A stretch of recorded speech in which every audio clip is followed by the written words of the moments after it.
Hi friends, welcome to RS social TV. విజయవాడను ముంచేసిన బుడమేరు చరిత్ర ఏంటి? చూడు ఆ కెమెరా వైపు చూడు. అందులో నువ్వు కనిపిస్తే డాడీ నిన్ను టీవీలో చూస్తారు, అప్పుడు మనం బాగానే ఉన్నామని ఆయనకు తెలుస్తుంది అంటూ 2 ఏళ్ల చిన్నారికి 3వ అంతస్తు నుంచి ఆర్ఎస్ సోషల్ టీవీ కెమెరా వైపు చూడమని ఆమె నాయనమ్మ చెప్పింది. రామకృష్ణాపురంలోని పడవ వైపు వెళ్తూ ఉండగా అక్కడ పరిస్థితులను షూట్ చేస్తున్నప్పటి సంఘటన ఇది. బుడమేరు ప్రభావిత ప్రాంతాల్లోని దాదాపు అన్ని కాలనీలు ఏరియాల్లో ఇదే పరిస్థితి ఆర్ఎస్ సోషల్ టీవీకి కనిపించింది. బెజవాడను బుడమేరు ముంచేసింది. బుడమేరు వరదలతో సగానికి పైగా విజయవాడ నగరం నీటిలో మునిగిపోయింది. సింగ్ నగర్, రామకృష్ణాపురం, నందమూరి నగర్, నున్న, విజయవాడ, వన్ టౌన్, కృష్ణలంక, హెబ్రీంపట్నంలోని చాలా ఇళ్లలోకి మొదటి అంతస్తు స్థాయికి నీరు చేరింది. దీంతో 2 లేదా ఆ పై అంతస్తులోనే దాదాపు 2.5 లక్షల మంది 3 రోజులుగా నివాసం ఉంటున్నారని ప్రభుత్వ లెక్కలు చెబుతున్నాయి. పడవలపై వెళ్తూ పాలు, నీళ్లు, ఆహార పొట్లాలను కొందరికి అందజేస్తున్నారు. వాటితోనే బిక్కుబిక్కుమంటూ వరద బాధితులు గడుపుతున్నారు. ఈ పరిస్థితికి ప్రధాన కారణం బుడమేరు అని అధికారులు చెబుతున్నారు. మరి ఈ బుడమేరు కథ ఏంటి? ఈ వరద విధ్వంసాన్ని అధికారులు అంచనా వేయలేకపోయారా? జలవనరుల నిపుణులు దీనిపై ఏమంటున్నారు? బుడమేరు కృష్ణా నదికి ఊహించని విధంగా ఎగువ ప్రాంతం నుంచి వచ్చిన వరద నీరే విజయవాడను ముంచేందుకు కారణమనే చర్చ జరుగుతుంది. అయితే విజయవాడ మునిగిపోవడానికి కృష్ణా నదిలోకి చేరిన నీరు ఎంత మాత్రం కారణం కాదని, ఈ విధ్వంసానికి ప్రధాన కారణం బుడమేరని ఉమ్మడి ఆంధ్రప్రదేశ్లో, విభజిత ఆంధ్రప్రదేశ్లో చీఫ్ ఇంజనీర్ గా పనిచేసిన డి రామకృష్ణ ఆర్ఎస్ సోషల్ టీవీకి చెప్పారు. అన్ని బిల్డింగులు వచ్చి ఆక్యుపై అయ్యి తర్వాత బుడమేరు యొక్క విడ్త్ తగ్గిపోయింది, అన్నమాట, కుషించిపోయింది. సంవత్సరంలో యావరేజ్ యాన్యువల్ రెయిన్ఫాల్ తీసుకుంటే ఒక 98 సెంటీమీటర్స్ ఉంటుంది. ఈ ఒకేసారి పడిపోయింది 1.5 రోజులో. సింగనగర్లో ఎంటర్ అవుతుంది. అది ఈ సింగనగర్ నుంచి భవానీపూర్ నగర్ ఇవన్నీ దాటుకుంటూ కీసర దాకాకి వెళ్ళాలన్నమాట. ఆ కీసర దారికి వెళ్ళే బుడమేరు మైలవరం కొండల్లో పుట్టిన ఒక పెద్ద వాగు. ఇది ఆగిరిపల్లి, కొండపల్లి అనే 2 కొండల మధ్య మొదలవుతుంది. ఏడాది పొడవునా ఏదో ఒక స్థాయిలో ఈ వాగులో నీళ్లు ఉంటాయి. కృష్ణా గోదావరి పరివాహక ప్రాంతాల మధ్య విస్తరించి ఉన్న అతిపెద్ద మంచినీటి సరస్సు కొల్లేరుకు నీటిని సరఫరా చేసే వాగుల్లో బుడమేరు ఒకటి. సాధారణంగా బుడమేరులో ఏటా గరిష్టంగా 10,000 నుంచి 11,000 క్యూసెక్కుల వరకు నీరు ప్రవహిస్తూ ఉంటుంది. 2005లో వచ్చిన వర్షాలకు బుడమేరులో ఏకంగా 75,000 క్యూసెక్కుల నీరు ప్రవహించింది. అప్పుడు విజయవాడ చాలా వరకు దెబ్బతింది. ఆ తర్వాత 2009లో కూడా అలాంటి పరిస్థితి ఎదురైంది. బుడమేరు వాగు తన ప్రయాణంలో చాలా మలుపులు, మెలికలు తిరుగుతూ ఉంటుంది. దీనివల్ల ఎక్కువ ప్రవాహం వచ్చినప్పుడు గట్టు దాటి చుట్టూ ఉన్న ప్రాంతాల్లోకి వెళుతుంది. అందుకే కృష్ణానది కంటే బుడమేరు వరదలే విజయవాడకు ఎప్పుడైనా ప్రమాదకరమని డి రామకృష్ణ అన్నారు. 2005లో భారీ వర్షాలు వచ్చాయి. దాంతో బుడమేరు నది పొడవునా ఒక రిటైనింగ్ వాల్ నిర్మించాలని ఇంజనీరింగ్ శాఖ సూచించింది. దీనిపై అప్పట్లో కొంతమేర వర్క్ జరిగిన తర్వాత పూర్తిగా పక్కన పెట్టేశారు. బుడమేరు ప్రవహించే ప్రాంతాల్లో ఈ 2 దశాబ్దాల్లో విపరీతంగా భూ ఆక్రమణలు, రియల్ ఎస్టేట్ వ్యాపారాలు పెరిగాయనే ఆరోపణలు ఉన్నాయి. బుడమేరు నగరంలోకి ప్రవేశిస్తూ సరిగ్గా సింగ్ నగర్ వచ్చేసరికి పూర్తి విశాలంగా దీని ప్రవాహం ఉంటుంది.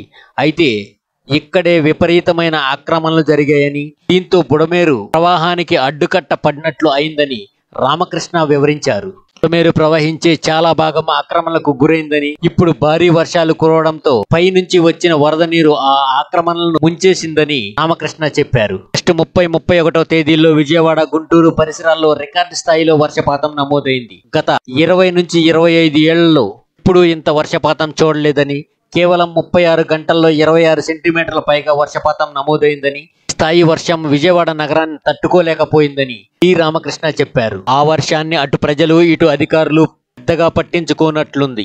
ఆదివారం తెల్లవారేసరికి ఈ వరదంతా లోతట్టు ప్రాంతాలకు చేరుకుంది. ముఖ్యంగా బుడమేరు పరివాహక ప్రాంతాల్లోని కాలనీల్లోకి వచ్చింది.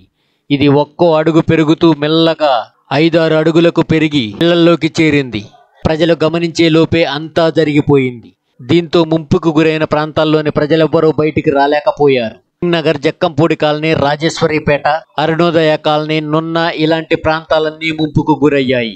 ఇక ముంపుకు గురైన ప్రాంతాలన్నీ బుడమేరు వాగు పరివాహక ప్రాంతంలో ఉన్నవి. వీటితో పాటు చిట్టినగర్, పాల ఫ్యాక్టరీ, రాయనపాడు, ఇడూరుపాడు, కౌలూరు, వైఎస్ఆర్ కాలనీ ముంపు బారిన పడ్డాయి. VTPS Vijayawada thermal power station లోకి నీరు చేరింది. మరోవైపు కృష్ణానదికి కూడా వరద ప్రవాహం పోటెత్తడంతో వరద నీరు వెళ్లలేక ఎక్కడికక్కడే నిలబడింది. ఊహించని వరద ప్రవాహం. సాధారణంగా బుడమేరులో వరద ప్రవాహం చాలా తక్కువగా ఉంటుంది. ఇందులో 11,000 క్యూసెక్కులు నీరు ప్రవహించగలదు. ఆధునీకరణ పనుల్లో భాగంగా బుడమేరు సామర్థ్యాన్ని 17,000 క్యూసెక్కుల వరకు పెంచేలా ప్లాన్ రూపొందించారు. కానీ ఇప్పుడు ఒక్కసారిగా 45,000 క్యూసెక్కులు వరద వచ్చినట్లు లెక్కలు చెబుతున్నాయి. ఎన్టీఆర్ జిల్లా వెలగలేరు వద్ద బుడమేరు డ్రైన్ కు డైవర్షన్ కాలువ ఉండగా అక్కడే రెగ్యులేటర్ కు 11 గేట్లు ఉన్నాయి. అవి ఎత్తితే పవిత్ర సంగమం వద్ద కృష్ణా నదిలో వరద కలుస్తుంది. తెలంగాణ ప్రాంతం నుంచి వచ్చే వాగులు వంకలు అన్ని మైలవరం మీదుగా బుడమేరులో కలిశాయి. దీంతో వెలగలేరు రెగ్యులేటరీపై ప్రభావం చూపింది. గేట్లు ఎత్తడంతో డైవర్షన్ పలు ప్రాంతాల్లో గండ్లు పడ్డాయి. ఈ వరద కవులూరు, రాయనపాడు మీదుగా Jakkampudi colony, YSR colony, Vambay colony, పాల ఫ్యాక్టరీలను ముంచెత్తింది. విజయవాడలో ముంపుకు గురైన కాలనీల్లో ఎక్కువ భాగం బుడమేరు కట్టలు లోపల నిర్మించిన ప్రాంతాలే. ఇక్కడ కట్టను తొలగించి రియల్ ఎస్టేట్ వ్యాపారాలు చేస్తారని స్థానికులు తెలిపారు. 2010 తర్వాత కొత్తగా ఏర్పడ్డ నివాస కాలనీలు బుడమేరు క్యాచ్మెంట్ ఏరియాలో ఉన్నాయి. ఇక్కడ ఇల్లు కట్టిన వారిలో చాలా మంది అక్కడ బుడమేరు ప్రవాహం ఉందని కూడా తెలియదు. 2010 తర్వాత కొత్తగా ఏర్పడ్డ నివాస కాలనీ బుడమేరు క్యాచ్మెంట్ ఏరియాలో ఉన్నాయి. ఇల్లు కట్టిన వారిలో చాలా మందికి అక్కడ బుడమేరు ప్రవాహం ఉందని కూడా తెలియదని డి రామకృష్ణ చెప్పారు. మేము ఇక్కడ ఇల్లు కొనుక్కొని 6 ఏళ్ళు అవుతుంది. మంచి లొకాలిటీ అని మాకు తెలిసిన వాళ్ళు చెప్తే రేటు కూడా తక్కువగానే ఉందని కొనుక్కున్నాం. ఇప్పుడు తెలిసింది మేం కొన్నది ఈ కష్టం అనుభవించడానికే అని సింగ్ నగర్ కు చెందిన వినయ్ కుమారి ఆర్ఎస్ సోషల్ టీవీతో చెప్పారు. ఆమె వరదలో చిక్కుకుపోయిన 3 రోజుల పాటు అపార్ట్మెంట్ లోనే ఉండిపోయారు. ఎన్డీఆర్ఎఫ్ వాళ్ళు రక్షించడంతో బయటపడి ఏలూరులో తమకు తెలిసిన వాళ్ళింటికి వెళ్లానన్నారు. బుడమేరు ఆక్రమిత ప్రాంతాల్లో కాస్త తక్కువ రేట్లకే ప్లాట్లు, ఇంటి స్థలాలు అమ్మేశారు. మధ్యతరగతి ప్రజలు భారీగా కొనుక్కున్నారు. దీంతో ఇక్కడ మరో నగరమే ఏర్పడింది. మరి ఇలాంటి ప్రాంతాల్లో కట్టడాలకు అధికారులు ఎలా అనుమతి ఇచ్చారనేది పెద్ద ప్రశ్న. దీనిపై ముఖ్యమంత్రి ఆరా తీసి తగిన చర్యలు తీసుకోవాలని డిమాండ్ చేస్తున్నట్లు సిపిఎం రాష్ట్ర కార్యదర్శి వర్గ సభ్యులు సిహెచ్ బాబురావు ఆర్ఎస్ సోషల్ టీవీతో చెప్పారు. బెజవాడను ముంచెత్తిన వరదకు భారీ వర్షాలు ఒక కారణం మాత్రమే. అసలు కారణం బుడమేరు ప్రవాహాన్ని క్రమబద్ధీకరణ చేయని ప్రభుత్వ నిర్లక్ష్యం. ఎన్ని వాగులు వంకలు పొంగినా నీటిని తీసుకునే సామర్థ్యం ఉన్న కొల్లేరు సహజ స్వరూపాన్ని మార్చడం మరో కారణం అని రైతు సంఘం నాయకులు భవానీ ప్రసాద్ అన్నారు. కొల్లేరును కబ్జా చేసి చేపలు, రొయ్యలు చెరువులు చేశారు. అందులోకి వరద నీరు వేగంగా వెళ్లే పరిస్థితి లేదు. బుడమేరు చుట్టూ ఆక్రమణలు, కొల్లేరు ముఖద్వారంలో చేపల చెరువులు వెలసి విజయవాడను ముంచెత్తాయి. బుడమేరు ఆక్రమణలే విజయవాడకు శాపంగా మారాయని నీటిపారుదల శాఖ retired chief engineer D Ramakrishna అన్నారు. 20 ఏళ్లుగా విజయవాడ నగరం ఊహించిన విధంగా విస్తరించడం, బుడమేరు ప్రవాహ మార్గాన్ని కబ్జా చేయడమే ప్రస్తుత పరిస్థితికి కారణం. విజయవాడ నగరం పక్కన ప్రవహించే కృష్ణా నది కంటే నగరం మధ్యలో ప్రవహించే బుడమేరే ప్రళయం సృష్టించింది. చాలా ప్రాంతాల్లో ఇంకా వరద గుప్పెట్లోనే అల్లాడుతున్నాయి. మరోవైపు పలు ప్రాంతాల్లో మంగళవారం నాటికి కాస్త ఊపిరి పీల్చుకున్నాయి.